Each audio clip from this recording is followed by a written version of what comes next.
Peace, family. I'm doing this video in response to a video that I saw the other day of John Bryant. He was touting this good news that he had aligned himself with these investors to build affordable homes across the country. They accumulated over $315 million. They're going to target several cities and states. He named California, Atlanta, Georgia, New York, and a few others. And he's looking to collaborate with other mayors and community leaders across the country to really address this issue. Now, before I get into this message, let me be clear. I have no personal ill will against John Bryant, but personally, I cannot stand people like John Bryant. And when I saw this message, I'm saying to myself, this is one of the most disingenuous statements, announcements that I've ever heard in my entire life. And why is that? Because it's coming from him. And this shines a light on what I've been saying for years.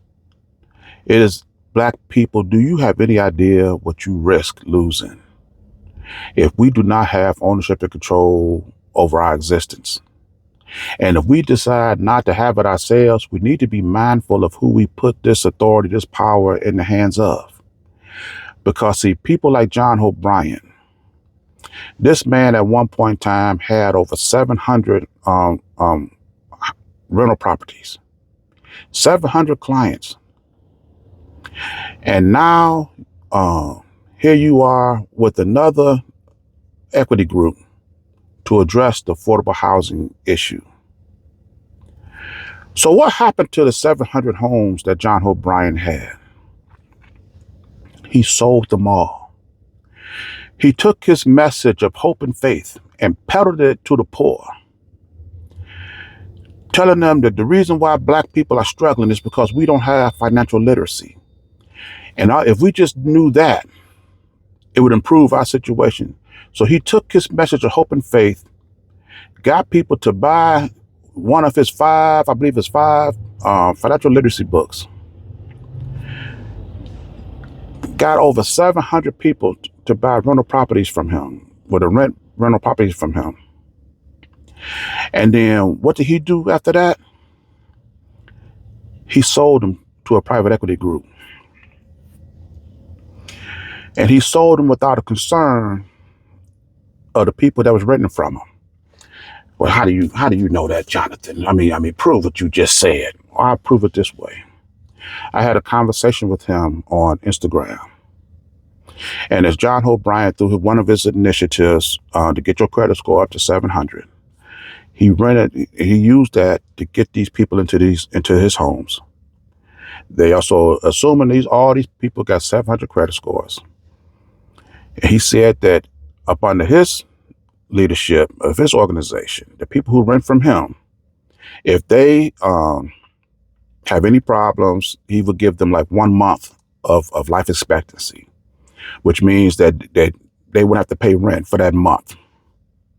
So I asked him myself personally during a conversation on Instagram.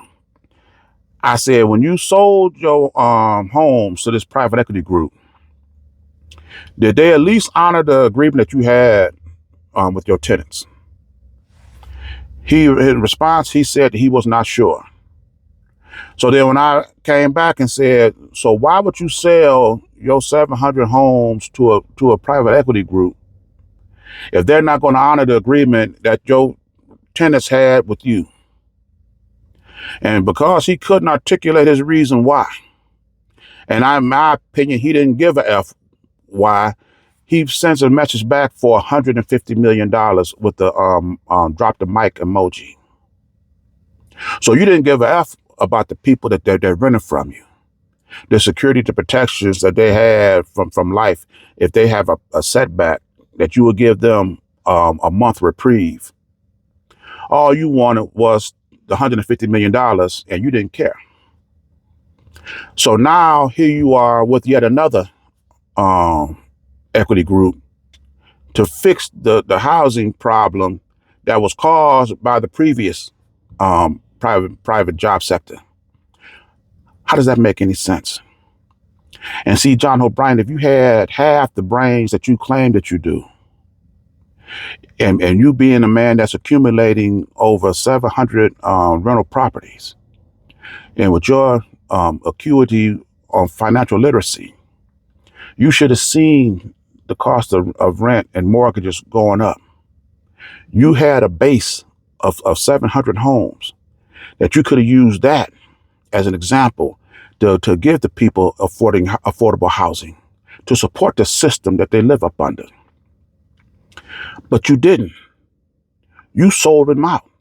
Now, what you could have done, if you had the foresight of a true leader, and as you've seen the cost of rent and mortgages going up, there's several things that you could have done.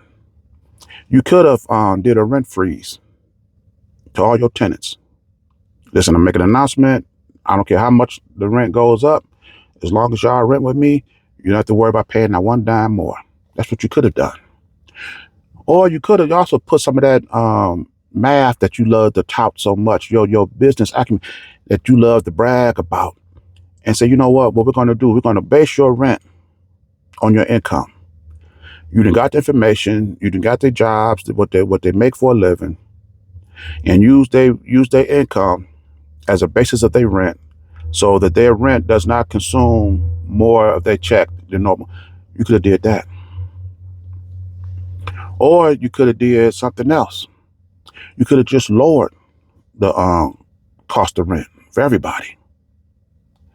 And then as the cost of rent and mortgages went up and up outside of your network, that would have drew people more to your tenants and what you were doing for your tenants. And you could have expanded your base. And as opposed to you now selling it off and running to somebody else to join with them, they would have been coming to you.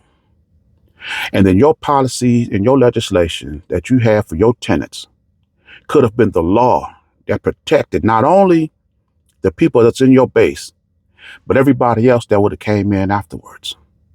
You didn't do none of that. You sold it off.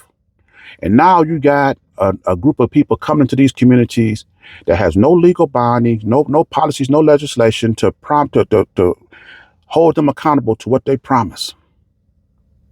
You know, this makes absolutely no sense. And see, what I said earlier is that people don't understand what they lose when, or was at risk when you don't have no ability to sustain your own existence. And what you lose is the ability to determine how you live, for you to determine that. You lose your ability to be respected in the community, because nobody is going to respect any nation of people who cannot at least provide the essential needs and services for their community.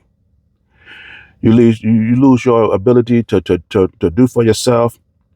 You lose your ability to have a community where everybody's working together. You lose your ability to have respect and dignity. And it's all put in the hands of somebody else.